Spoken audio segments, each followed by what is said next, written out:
if we stand together? What if I told you that episode 6 of Percy Jackson and the Olympians season 2 quietly set up the darkest future for Camp Half-Blood, and Percy just made a choice that could doom everyone? Because beneath the emotional reunions, disguises, and monster traps, this episode is actually about one terrifying idea: Percy Jackson choosing love over destiny. And that decision doesn't just change season 2. It foreshadows the most devastating moments still to come. Today, we're breaking down everything you missed, the hidden parallels, the symbolism, and why episode 6 might be the most important turning point of the entire season. Hey everyone, welcome back to Hype Explained, your home for deep dives, breakdowns, and theories from the biggest movies and TV shows.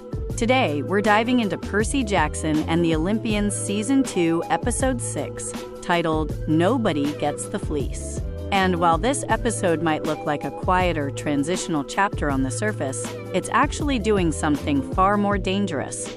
It's reshaping who Percy Jackson is becoming. This episode isn't about monsters. It's about impossible choices, emotional vulnerability, and the cost of caring too much. So let's break it all down from beginning to end. The episode opens in the immediate aftermath of the ironclad explosion, and instead of rushing past it, the show does something incredibly smart. It slows down. We finally see how Tyson survived, and this moment mirrors Percy's own discovery from season 1, when he realized he could breathe underwater. That parallel isn't accidental. It visually and emotionally reinforces that Percy and Tyson aren't just brothers by blood, they're reflections of one another. When Tyson finds Annabeth's necklace glowing with multiple colors, it's a quiet but powerful visual cue. It's not just hope, it's connection, identity, and destiny intersecting in one frame. Then we cut to Percy's dream, and this is where the episode truly shifts tone. Percy finds himself inside the big house, surrounded by fallen campers, a nightmare that feels ripped straight out of the Heroes of Olympus era. This isn't just fear, it's prophecy. The doors burst open, and we're briefly meant to think this is Kronos, but instead, it's Thalia. And this raises a massive question the episode never answers outright. What if this wasn't just Percy dreaming?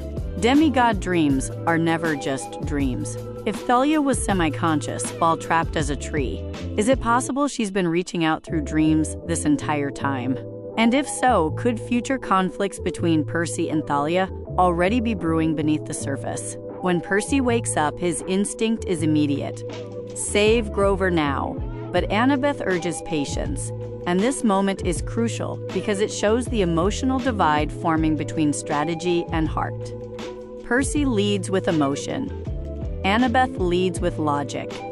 And this contrast defines everything that follows. We then cut to Polyphemus, and honestly, this version of the Cyclops might be one of the most unsettling interpretations we've seen.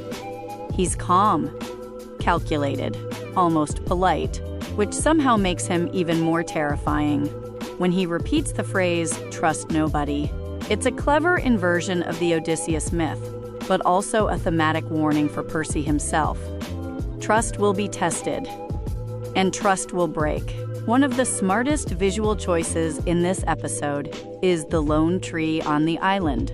The entire quest begins with a tree, travels toward a tree, and will ultimately end with a tree. Thalia's presence looms over every decision, even when she's not physically there. Percy and Annabeth infiltrate the island, with Annabeth heading off to secure disguises. And that's when Luke enters the story again. His message to Annabeth is quiet, restrained, but loaded with guilt. Luke truly believes he's right, and that's what makes him dangerous. He still cares. He still hesitates. And that internal conflict is going to matter far more than brute strength ever could. The sheep disguise sequence adds humor, but it also serves a deeper purpose.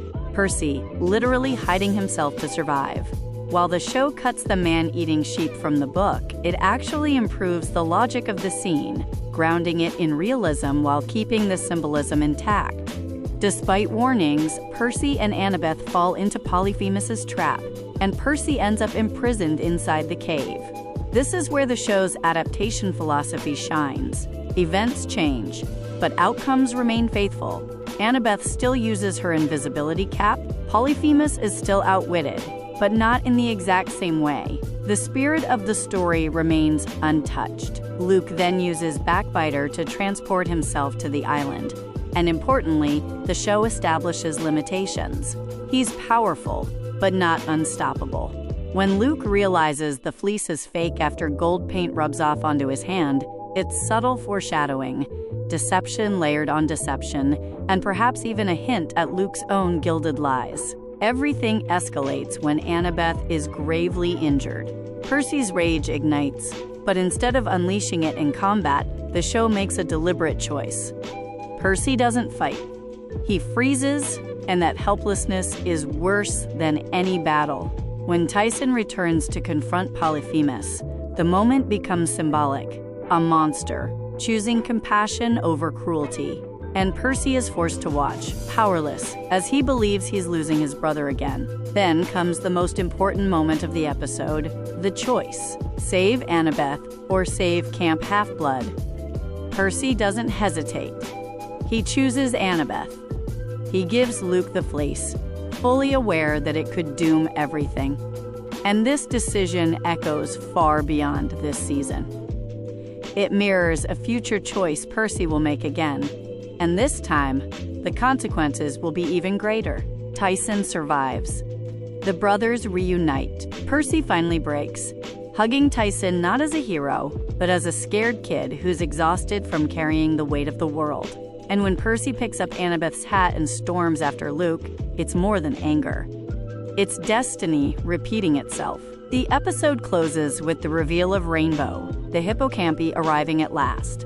Their delayed introduction makes the moment land harder, reminding us that help often comes only after sacrifice. Episode 6 doesn't rely on spectacle. It relies on emotion.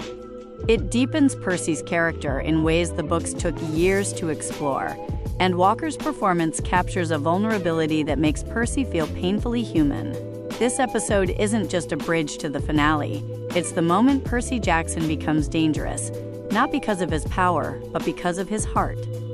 And that might be the most terrifying thing of all. If you enjoyed this breakdown, you're in the right place. More Percy Jackson deep dives, theories, and episode breakdowns are coming right here on Hype Explained. I'll see you in the next one.